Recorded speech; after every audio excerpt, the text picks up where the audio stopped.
Hi friends, स्वागत है आपका हमारे यूट्यूब चैनल में। आज की खबर में बताएंगे यूसीएल का जो नई अपडेट आई है। यूसीएल का 194-3 वर्जन लॉन्च हो चुका है, अपडेट हो चुका है। जिनका यूसीएल मोड चल रहा था उनका यूसीएल अपडेट हो चुका है। कुछ बैंकों में भी यूसीएल मोड चल रहा था और जो सीएससी से यूसीएल है उनका भी उनका भी अपडेट हुआ है। तो इसमें नया क्या आया है, जो यूसीएल चल रहा था उसमें आपका मोबाइल नंबर तो था ही, मोबाइल नंबर के साथ ईमेल आईडी और एड्रेस अपडेट आप कर सकते हैं। और जिनका बैंक में चल रहा था या और किसी माध्यम से चल रहा था यूसीएल, उन सभी में एक न्यू इनरोलमेंट का भी ऑप्शन आ चुका है। न्यू इनरोलमेंट अब इस समय बहुत अच्छा आया है, वर्जन जो है बहुत अच्छा, बहुत बेटर है। इसमें रिजेक्शन का चांस बहुत ही कम है। जिनके भी यूसीएल में न्यू इनरोलमेंट का ऑप्शन आ चुका है वो लोग न्यू इनरोलमेंट कर सकते हैं 0 से 5 में। तो और जिनका भी जितना भी आया है 0 से 5, किसी का आया, किसी का और भी ज़्यादा आया है। जिसका नहीं आया है उसका आगे चल के अपडेट हो जाएगा।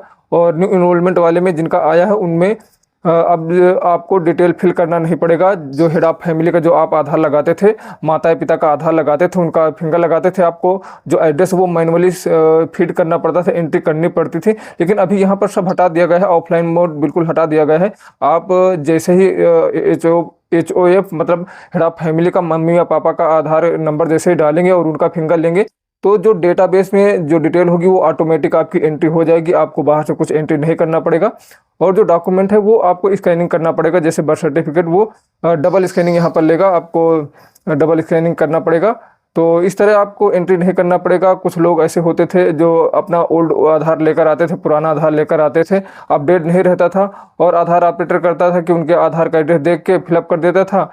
और जब सबमिट होता था तो जब क्यूसी में जाता था वहाँ चेक होता था तो डेटाबेस में मैच ना करने के कारण वो रिजेक्ट कर दिया जाता था। इस तरह के प्रॉब्लम के कारण जब भी आधार रिजेक्ट होता है तो आधार ऑपरेटर के ऊपर पेनल्टी लगाई जाती है, फाइनेंशियल इंसेंटिव लगाया जाता है, जिससे आधार ऑपरेटर को काफ़ी परेशानी का सामना करना पड़ता है। और कभी कभी जब ज़्यादा रिजेक्शन हो जाते हैं तो DOE 1 DOE 2 में भी जाता है। DOE 1 में एक अगर रिजेक्शन है तो उसमें 10,000 की पेनल्टी आती है।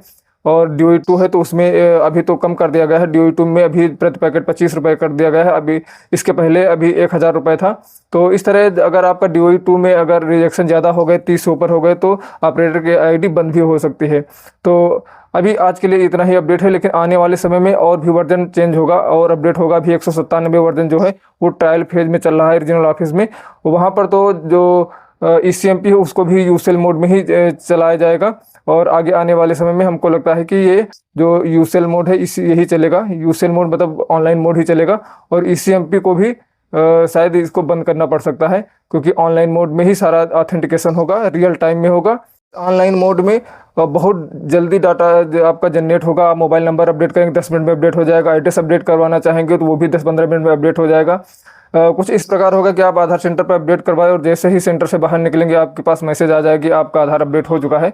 तो ये काफ़ी अच्छा सर्विस दिया है UID ने, जो इसमें मॉडिफिकेशन किए हैं, जो नई नई सर्विसेज इसमें लाया गया है और नए टेक्नोलॉजी लाई गई है, वो काफ़ी अच्छा है। और इससे भी अच्छा और आगे जो नए वर्जन आएंगे उसमें चेंज होता रहेगा। तो यदि आपको इस वीडियो में कुछ अच्छा लगा हो तो इसको लाइक कीजिए। और कोई कमेंट है और कोई आपके मन में विचार है तो आप कमेंट कीजिए, उसका उत्तर अवश्य दिया जाएगा। मिलते हैं किसी नेक्स्ट वीडियो में, तब तक के लिए धन्यवाद।